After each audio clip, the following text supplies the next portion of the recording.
This is a presentation of the graphical user interface of Beckman Coulter Life Sciences Optima XPN Ultracentrifuge.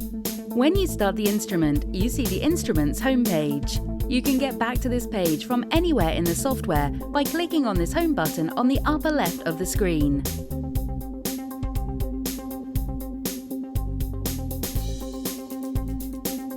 A few words about the screen itself. The Optima XPN has a 15-inch screen.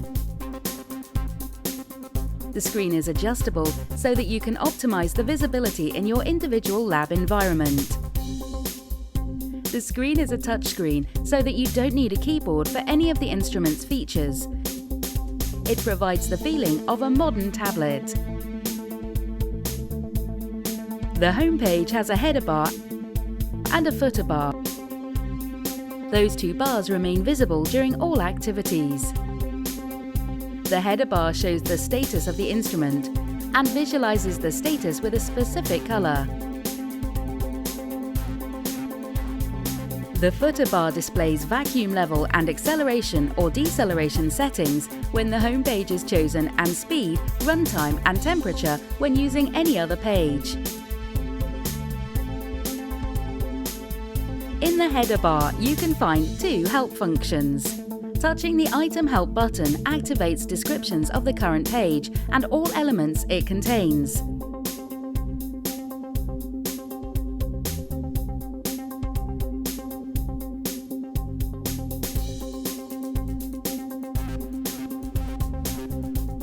The Global Help button leads to a more comprehensive help menu.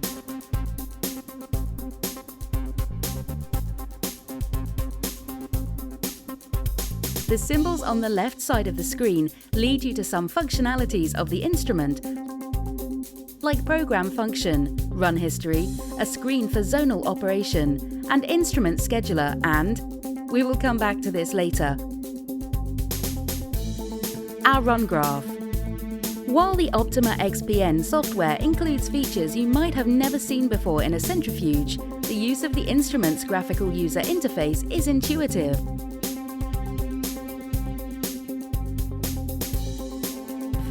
The different pages are kept as simple as possible because we wanted to avoid that the new software features would make the operation of the instrument complicated.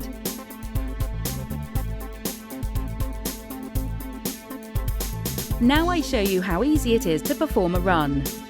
In the center of the screen, there are three fields for the basic run parameters: run speed, run time, and temperature.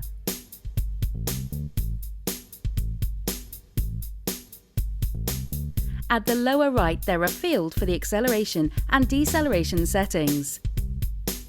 Touching any of those fields allows to enter the parameter. On the lower left, the vacuum level is displayed. By touching this field, you can engage and release the vacuum. For this demonstration, we now set the run speed to 45,000 RPM.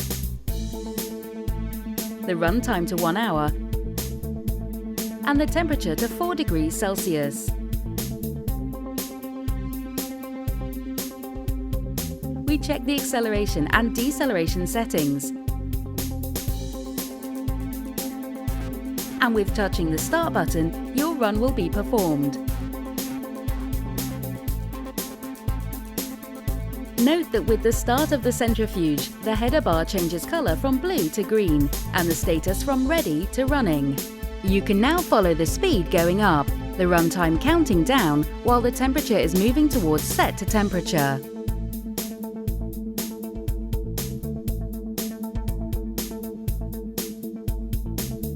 You can follow the run on the home page, but the instrument offers an attractive alternative: the run graph. The run graph shows run speed and temperature throughout the whole run.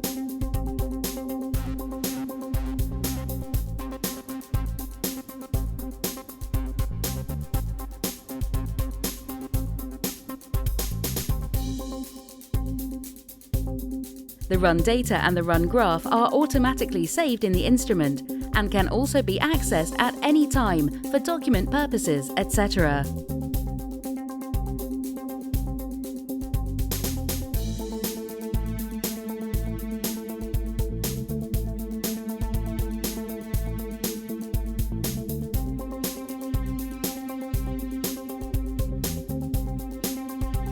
We, of course, do not wait until the 1 hour run is completed.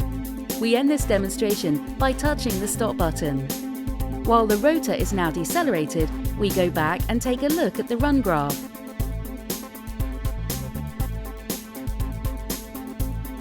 Looking at the green line, you see the acceleration phase, the short time the rotor ran at set speed, and the deceleration phase.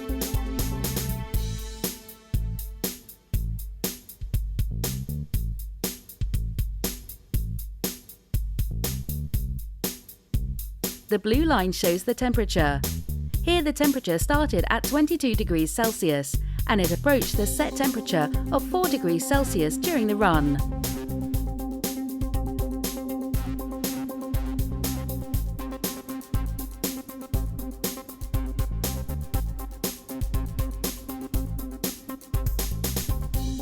Once the rotor is at rest, we can now release the vacuum by touching the vacuum button.